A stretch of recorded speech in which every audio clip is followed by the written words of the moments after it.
In class 11 you have already done probability. You know what is probability, you know random variables, sample point, sample space. You have done addition law, probability. All this you have done. And in class 12 we have to do conditional probability, multiplication of probability, Bayes theorem, law of total probability, probability distribution, and so on. In all this, we need to know very nicely what all you have done in class 11. So before I shift to class 12 probability syllabus, let me revise in few classes I say the probability, and I'll also advise you that go through the probability from your book as well and do as many sums as possible of class 11 exercise. Okay, so now how do you take probability in class 11? You know that probability as a measure of uncertainty of events in a random experiment. So I'll discuss with you what do you mean by experiments, random, event, all these terms will be discussed. I repeat, we have taken in class 11 probability as a measure of uncertainty of events in random experiments. First of all, let's see what do you mean by experiments when I am discussing probability. In a very simple case, I ask you, okay, yes Ravi, you tell me, you are working so hard, what is the probability or chance that you will get admission in IIT? Not sure. You are working so hard. Okay, any other student, Arjun, can you tell me, what are your chances? Sir, I am working very hard. So each one of you is saying that you are working hard. Maybe, you know, you can say, sir, I have 99% chances, that nobody is sure that he is 100% sure because the competition is so high. So this is an experiment, random experiment. Then let me take few more practical example of experiment we'll come across, like tossing one or more coins. If you toss a coin, it may turn up head or tail. If you toss two coins, then you may have head, tail, etc. We'll have very frequently an experiment of, you know, rolling a die or a pair of dice. If you roll a pair of dice, you may get ordered pair 1, 1, 1, 2, 1, 3 and so on, 6, 6, etc. Similarly, you have a pack of cards, drawing one or more cards from a pack of cards. Then you have experiment like a bag contains these many red, white and black balls. Two balls are drawn at random.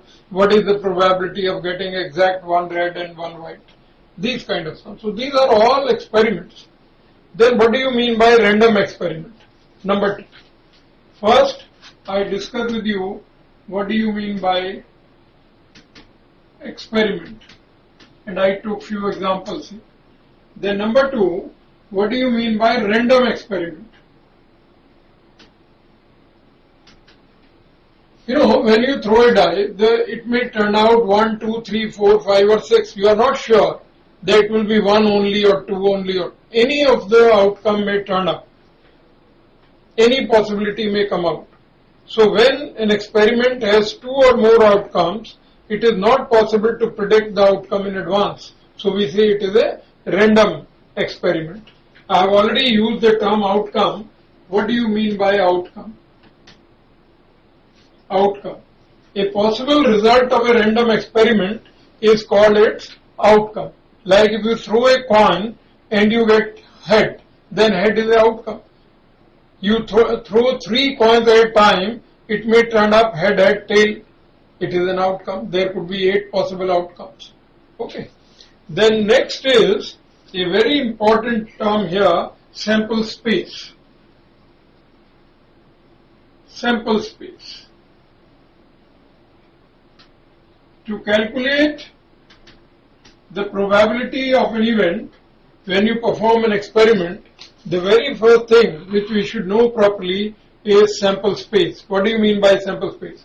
Please note down, the set of all possible outcomes of a random experiment is called its sample space and is denoted by symbol S for sample space.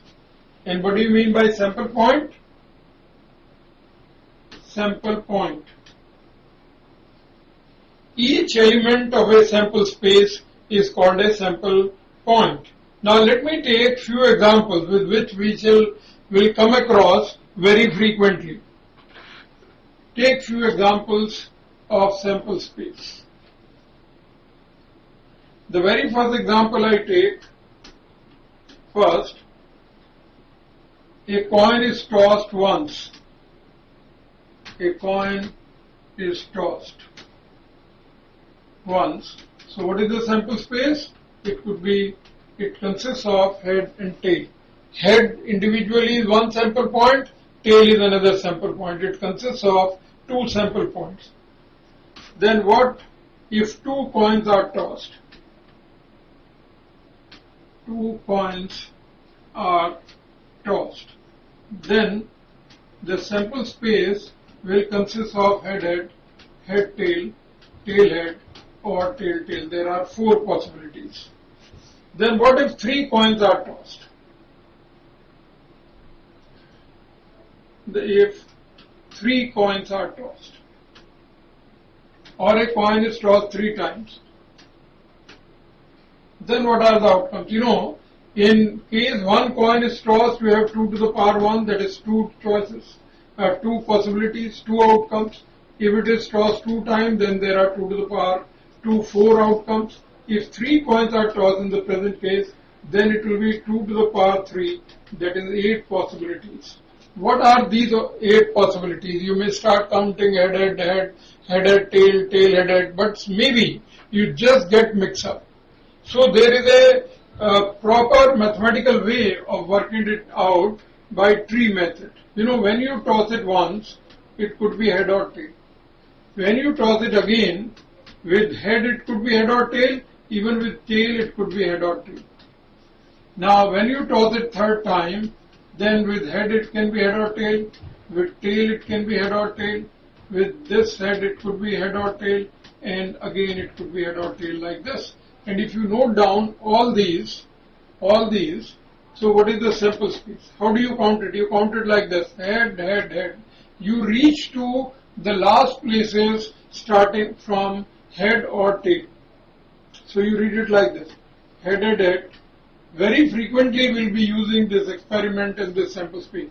Then you have head, tail, you have head, tail, head, and you have head, tail. Okay, then these are the four. Then you start with tail. You have tail, head, and then you have tail, head, tail, and you have tail, head, tail. Then you have tail, head, and tail. So these are the 8 outcomes. We may further use it when toward the end of class 12 course, I discuss with you the probability distribution. The same question I am discussing here in detail. Suppose I concentrate on number of heads. Let the random variable x, we'll call it there. X denote the number of heads. So in this experiment of tossing a coin 3 times or 3 coins are tossed, what could be the minimum number of heads? Like when all the 3 tails comes, there is no head, or maybe exact 1 head, 2 heads, or 3 heads. Can you tell me, if I just like that call frequency, how many times you have no head? No head means tail occurs only once. And exactly 1 head, that means it could be head, tail, or tail, head, or tail, head. There are 3 possibilities you can check up from the sample space. Similarly, for 2 heads, it could be head, tail, head, or tail, head. So again, there are 3 possibilities. And of course, for all the 3 heads, there is only 1 possibility. Total number of outcomes, if I say n, are 8. And more details.